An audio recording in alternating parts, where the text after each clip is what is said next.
بہت سے لوگ روزانہ نماز فجر تو پڑھتے ہیں لیکن غلط طریقے سے، اور یہی وہ غلطی ہے جو ان کے گھروں میں غربت، تنگی رزق اور بے سکونی کا باعث بن رہی ہے۔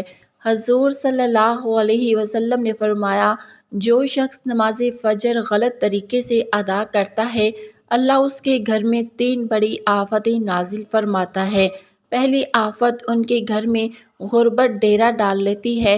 یہ معمولی بات نہیں بلکہ روحانی تباہی کا آغاز ہے۔ آئیے جانتے ہیں کہ نماز فجر کو کیسے درست کیا جائے تاکہ رحمتوں کے دروازے کھلیں نہ کہ مصیبتوں کے۔ مکمل نماز کا طریقہ جاننے کے لیے ویڈیو کو آخر تک ضرور دیکھیں۔ بسم اللہ الرحمن الرحیم۔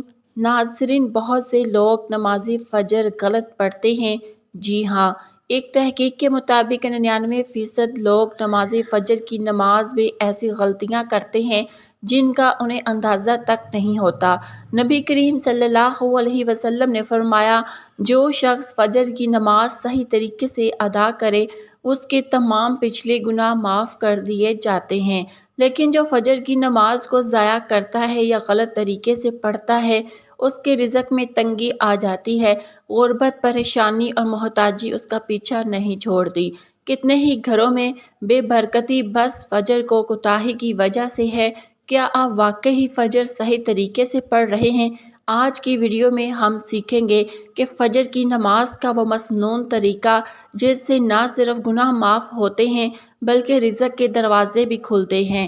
ایک مرتبہ نبی کریم صلی اللہ علیہ وسلم نے فجر کی نماز کے بعد صحابہ کرام رضی اللہ تعالیٰ عنہ سے فرمایا کہ آج رات ایک عجیب بات ہوئی کہ تم میں سے کسی نے خواب میں دیکھا؟ صحابہ نے عرض کیا، نہیں یا رسول اللہ صلی اللہ علیہ وسلم۔ تو آپ صلی اللہ علیہ وسلم نے فرمایا کہ میں نے خواب میں 2 فرشتوں کو دیکھا جو میرے پاس آئے اور انہوں نے کہا، آؤ ہم تمہیں ایک منظر دکھاتے ہیں۔ پھر وہ مجھے لے کر چلے اور میں نے ایسے منظر دیکھے جو دل کو دہلا دینے والے تھے، لیکن ان سب کے درمیان ایک منظر ایسا تھا جو میرے دل میں اتر گیا۔ آپ صلی اللہ علیہ وسلم نے فرمایا کہ میں نے ایک شخص کو دیکھا جو اپنے سر پر پتھر مار رہا تھا، اور جب وہ پتھر لگتا تو اس کا سر پھٹ جاتا اور پھر دوبارہ جڑ جاتا اور پھر وہ شخص دوبارہ اس پتھر سے مارتا۔ اس اذیت ناک منظر کو دیکھ کر میں نے پوچھا کہ یہ کون ہے اور اسے یہ عذاب کیوں دیا جا رہا ہے؟ تو فرشتوں نے جواب دیا، یہ وہ شخص ہے جو قرآن پڑھا کرتا تھا لیکن اس پر عمل نہیں کرتا اور نماز فجر کو چھوڑ دیا کرتا تھا۔ یہ وہ شخص ہے جو فجر کے وقت اٹھتا نہیں تھا اور سوتا رہتا تھا، اسے رب کی پکار سنائی نہیں دیتی تھی۔ یہ وہ بد نصیب ہے جو دنیا کی نیند کو آخرت کی نجات پر ترجیح دیتا تھا۔ اور ایک موقع پر رسول اللہ صلی اللہ علیہ وسلم نے فرمایا، جو شخص فجر اور عشاء کی نماز باجماعت پڑھتا ہے وہ گویا ساری رات اللہ کی عبادت میں مشغول رہا، اسے اس کا پورا اجر ثواب ملتا رہا۔ ناظرین، یہ کتنی بڑی بات ہے، کتنی بڑی خوشخبری ہے کہ صرف 2 نمازیں باجماعت پڑھنے سے ایسا اجر جیسے پوری رات جاگنے پر عبادت کی ہو۔ اور پھر وہ صحابی حضرت بلال رضی اللہ تعالیٰ عنہ جن کی اذان سے مدینہ جاگتا تھا، جب وہ اذان دیتے تو صحابہ کی آنکھیں کھل جاتی اور وہ مسجد کی طرف دوڑ پڑتے۔ حضرت بلال فجر کے اوپر اذان دیتے تو رسول اللہ صلی اللہ علیہ وسلم کا چہرہ انور چمکنے لگتا، خوشی سے پر نور ہو جاتا، کیونکہ وہ جانتے تھے کہ اب میری امت اٹھے گی، اب وہ دربار میں حاضر ہوں گے۔ وہ اذان ایسی ہوتی تھی جو دلوں کو جگا دیتی تھی، روحوں کو بیزار کر دیتی تھی۔ اور ایک دفعہ ایک نوجوان صحابی مسجد میں فجر کے لیے نہ آیا۔ حضور صلی اللہ علیہ وسلم نے اس کی غیر موجودگی کو محسوس کیا اور نماز کے بعد صحابہ سے پوچھا، فلاں کہاں ہے؟ صحابہ نے عرض کیا، یا رسول اللہ وہ بیمار ہے اور کمزور ہے۔ آپ نے فرمایا کہ اگر وہ 2 آدمیوں کے سہارے پر چل سکتا ہے تو بھی اسے مسجد آنا چاہیے۔ سبحان اللہ! اتنی تاکید کہ بیماری اور کمزوری کے باوجود بھی فجر کی نماز کو نماز باجماعت ادا کرنے کا حکم دیا جا رہا ہے۔ نماز فجر دین اسلام کا وہ روشن آغاز ہے جو بندے کے دل کو نور سے بھر دیتا ہے۔ یہ وہ لمحہ ہے جو ساری دنیا نیند کی آغوش میں ہوتی ہے اور ایک مومن رب کے سامنے کھڑا ہوتا ہے۔ یہ وہ لمحہ ہے جب آسمان کے دروازے کھول دیے جاتے ہیں، رحمتوں کا نزول ہوتا ہے اور اللہ خود اپنے بندوں پر نظری رحمت فرماتا ہے۔ رسول اللہ صلی اللہ علیہ وسلم نے فرمایا کہ تمہارے پاس رات اور دن کے فرشتے آتے ہیں اور وہ فجر اور عصر کی نمازوں پر جمع ہوتے ہیں، پھر وہ فرشتے جنہوں نے رات تمہارے ساتھ گزاری تھی اوپر چلے جاتے ہیں۔ اللہ تعالیٰ ان سے پوچھتا ہے، حالانکہ وہ خود سب کچھ جانتا ہے، کہ تم نے میرے بندے کو کس حال میں چھوڑا؟ وہ کہتے ہیں کہ ہم انہیں نماز پڑھتے ہوئے چھوڑ کر آئے اور نماز پڑھتے ہوئے پایا۔ وہ لوگ جو فجر کے وقت نیند میں ڈوبے رہتے ہیں، تمہاری نیند تمہیں کیا دے سکتی ہے؟ تم کیا چیز پا لیتے ہو جب تم فجر کی نماز چھوڑ دیتے ہو؟ تم اس لمحے کو کھو دیتے ہو جب رب تعالیٰ خود اپنے بندوں کے قریب آتا ہے، اس کی رحمت ہر سو پھیلتی ہے، اور جب فرشتے تمہارے اعمال لے کر اس کے حضور پیش ہوتے ہیں۔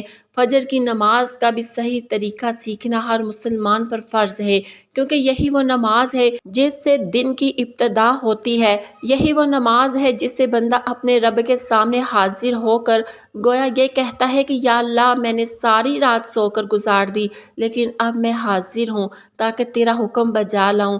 نماز فجر کی 2 رکعتیں سنتیں ایسی ہیں جن کے بارے میں رسول اللہ صلی اللہ علیہ وسلم نے فرمایا کہ ان 2 رکعتوں کی فضیلت دنیا اور دنیا میں جو کچھ ہے ان سب سے بہتر ہے۔ ان 2 رکعتوں کی حفاظت نبی کریم صلی اللہ علیہ وسلم خود بھی فرماتے اور دوسروں کو بھی تلقین فرماتے، حتیٰ کہ سفر میں بھی انہیں ترک نہ فرماتے۔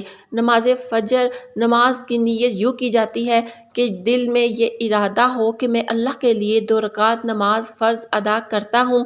نماز کا آغاز تکبیر تحریمہ سے ہوتا ہے، یعنی اللہ اکبر کہہ کر دونوں ہاتھ کندھوں پر یا کانوں تک اٹھا کر سینے پر باندھ لیے جاتے ہیں، پھر ثنا یعنی سبحانک اللہم و بحمدک پڑھی جاتی ہے۔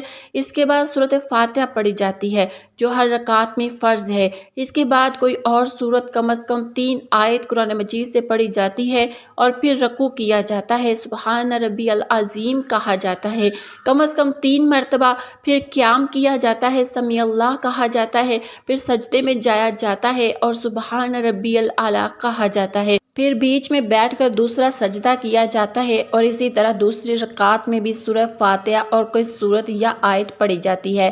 دوسری رکعت کے بعد آخری یعنی آخری تشہد میں بیٹھا جاتا ہے اور اتحیات، درود ابراہیم اور دعائیں پڑھی جاتی ہیں اور سلام پھیر دیا جاتا ہے۔ نماز مکمل ہو جاتی ہے۔ یاد رکھو کہ نماز فجر کے لیے بر وقت اٹھنا ایک جہاد سے کم نہیں، لیکن جو لوگ اس جہاد میں کامیاب ہو جاتے ہیں وہ اللہ کے محبوب بندے بن جاتے ہیں۔ فجر کی نماز کے لیے سونے سے پہلے نیت کرو اور اللہ سے دعا مانگو کہ وہ تمہیں وقت پر جگا دے۔ سونے سے پہلے وضو کر کے سونا بھی برکت لاتا ہے، نیند کو عبادت میں بدل دیتا ہے۔ اگر ممکن ہو تو الارم لگاؤ یا کسی کو کہو کہ جگا دے، لیکن سب سے مؤثر طریقہ دل کی لگن اور نیت ہے۔ جب دل میں ہو کہ میں نے فجر کی نماز ضرور پڑھنی ہے تو اللہ بھی مدد فرماتا ہے۔ بعض لوگ کہتے ہیں کہ ہم کوشش کرتے ہیں لیکن آنکھ نہیں کھلتی، دراصل آنکھ نہیں، نیتیں بند ہو جاتی ہیں۔ جب تم دل سے چاہو گے تو رب خود جگا دے گا۔ ایسے کئی واقعات موجود ہیں جن میں لوگوں نے سچی نیت کی اور بغیر الارم کے وقت پر اٹھے۔ نبی کریم صلی اللہ علیہ وسلم نے فجر کی نماز کو منافقین پر سب سے بھاری قرار دیا، کیونکہ وہ رات کے آرام کو ایمان پر ترجیح دیتے ہیں، لیکن جو لوگ سچے مومن ہوتے ہیں وہ ساری دنیا کی نیندیں چھوڑ کر اللہ کی رضا کے لیے اٹھ کھڑے ہوتے ہیں۔ فجر کی نماز نہ صرف فرض ہے بلکہ بندے کے دن کو برکت والا بناتی ہے۔ جو دن سے فجر شروع ہوتا ہے وہ شیطان سے محفوظ رہتا ہے، اور جس دن کی ابتدا بغیر نماز کے ہو وہ نحوست اور بے برکت والا ہوتا ہے۔ نماز فجر کے بعد اذکار اور تلاوت قرآن مجید کو بڑی فضیلت ہے۔ رسول اللہ صلی اللہ علیہ وسلم خود فجر کے بعد اشراق تک مسجد میں بیٹھے رہتے تھے اور اللہ کا ذکر کرتے تھے۔ یہ وقت دعا کی قبولیت کا وقت ہوتا ہے۔ فجر کے بعد تھوڑی دیر بیٹھ کر استغفار کرو، تسبیحات پڑھو، قرآن مجید پڑھو یا اللہ سے مانگو جو چاہیے۔ وہ وقت سب سے بہتر ہے مانگنے کے لیے، کیونکہ اس وقت دل نرم ہوتا ہے، روح تازہ ہوتی ہے، فضا پاکیزہ ہوتی ہے اور اللہ کریم ہوتا ہے۔ نماز فجر کے لیے وضو کا خیال رکھو، پاکی کے بغیر کوئی عبادت مقبول نہیں ہوتی۔ سحری کے وقت اٹھ کر وضو کرو، اگر وقت ہو تو تہجد پڑھو، یہ تمہیں فجر کے لیے مزید قوت دے گا۔ فجر کی نماز باجماعت ادا کرنا سنت ہے، بعض لوگ علماء کرام کے نزدیک واجب حق کے قریب ہے۔ اس کی بڑی فضیلت آئی ہے کہ جو شخص 40 دن تک فجر کی نماز باجماعت ادا کرتا ہے، جو لوگ سوتے رہتے ہیں اور نماز فجر چھوڑ دیتے ہیں، ان کے متعلق سخت وعید آئی ہے کہ ان کے کانوں میں شیطان پیشاب کرتا ہے، یعنی وہ اس قدر غفلت کا شکار ہو جاتے ہیں کہ شیطان ان کے اندر نفرت سستی بھر دیتا ہے۔ فجر کی نماز کو کبھی معمولی نہ سمجھو، یہ وہ نماز ہے جو تمہاری زندگی بدل سکتی ہے۔ یہ وہ نماز ہے جس سے تمہارے دن کا رخ طے ہوتا ہے۔ دن کا آغاز اللہ سے ہو تو برکتیں تمہارے ساتھ چلتی ہیں، اگر دن کا آغاز غفلت سے ہو تو نحوست پریشانی تمہارا پیچھا نہیں چھوڑتی۔ فجر کی نماز سے تمہارے چہرے پر نور آتا ہے، تمہارے رزق میں وسعت آتی ہے، تمہاری دعاؤں میں اثر پیدا ہوتا ہے، تمہارے دل کو سکون ملتا ہے، تمہارے قدم سیدھے رہتے ہیں اور تم اللہ کے قریب ہوتے ہو۔